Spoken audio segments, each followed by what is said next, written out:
off with an easy, simple topic. Israel's occupation of Palestine. Oh, God.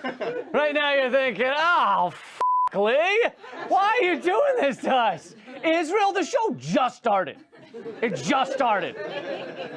Couldn't you begin with Antonin Scalia was a face first? Can you, something about his ghost chasing women around outside Planned Parenthoods? No? Get us warmed up. Okay, I agree. So I'll ease us into this topic with gentle language. I'll lube us up. Let's talk about Israel's overstaying their welcome and accidentally denying millions of people access to sufficient food, water, and shelter. Whoopsie! Oinka vaults! And I can say oinka vault because I'm Jewish. I'm Jewish by birth. I don't go to temple anymore or eat Chinese food on Christmas. I am an atheist now, but I was raised Jewish and I have a lot of love for Jewish people like my mother and Mel Brooks and I think I had a Jewish cat once. But Israel is really tough to talk about because even if you agree with someone at first, you have to pay like really close attention to how they're talking about it. They're like, Israel treats Palestinians like shit. And you're like, yeah. And then they go, fucking Jews. And you're like, whoa, Jesus, man. And they're like, what? Can't even say fucking Jews without the PC police breathing down my neck. That's the worst when you're having a normal conversation and then someone just goes all Mel Gibson on you. This country sucks now. I can't even kick a Jew without the PC police coming after me. I think you're thinking of the police. But Israel does treat the Palestinians like shit, like absolute shit. The Israelis treat the Palestinians worse than Fox News treats news. It's not good. And when you say that to people, they go, yeah, but Holocaust. And then I go, yeah, but Holocaust is not a sentence. And they're like, listen, Lee, the Holocaust could happen again if we aren't vigilant. And I'm like, that's true. It could happen again, but not by a Palestinian kid throwing a rock. It could happen by Donald Trump, all right? He's gone after Muslims, immigrants, women, the handicapped, the Pope. And who do you think is next on that list? Acrobats? No, Jews. Jews are always next on that list.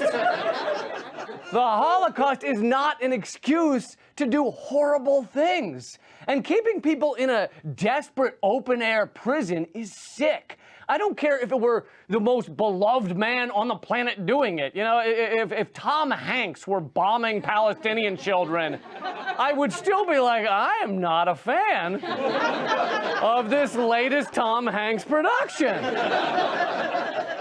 We give Israel $8 million a day in weaponry and other aid. We pretend they don't have nuclear weapons, but of course they do.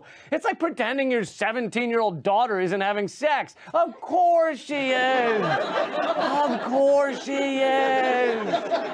And in fact, the Pentagon admitted it last year. I mean, not the thing about your daughter. That would be horrifying. The Joint Chiefs of Staff were like, David Neville of Athens, Georgia, your daughter is banging her math tutor. No, the Pentagon finally admitted that Israel has nuclear weapons just last year. We're helping Israel be awful in a lot of ways. In fact, the tear gas canisters fired by Israeli troops onto Palestinian children literally say made in the USA on them. How fucked up is that? Nothing is made in America anymore. American flags are made in Guam. And whenever I lay this all out, people just go, nah, because Holocaust. Because Holocaust is not a sentence. It's missing so many important things like verbs. But there is some good news on this topic. More and more people are getting involved in the Boycott, Divest, and Sanctions Campaign, or BDS, an effort to boycott companies that support the occupation and abuse of the Palestinian people. And some large organizations like the Presbyterian Church and the Methodist Church in the U.S. have indeed voted to divest. The multinational telecom company Orange recently announced they'd be pulling out of Israel, which is truly impressive because I can't get Verizon to refund $12 on my bill for data roaming. Imagine how long people must have had to wait on a hold to get Orange to pull out of Israel. Oh, that sounds like a hell. I'd like to speak to the manager of your apartheid department.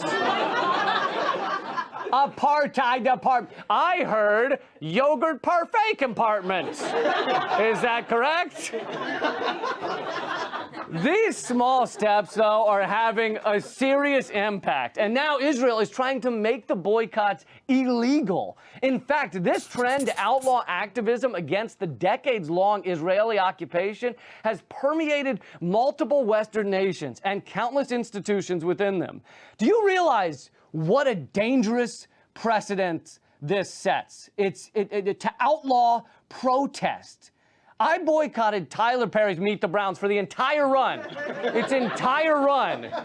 But if they can make boycotting illegal, does that mean they'll strap me down and Clockwork Orange Meet the Browns into my head? That's fucking horrifying. Point is, the BDS movement is gaining strength, and it should. You cannot keep people in what the UN calls an open-air prison for decades, restrict their movement, their food, their medicine, and then bomb the hell out of them every few years and not expect some pushback.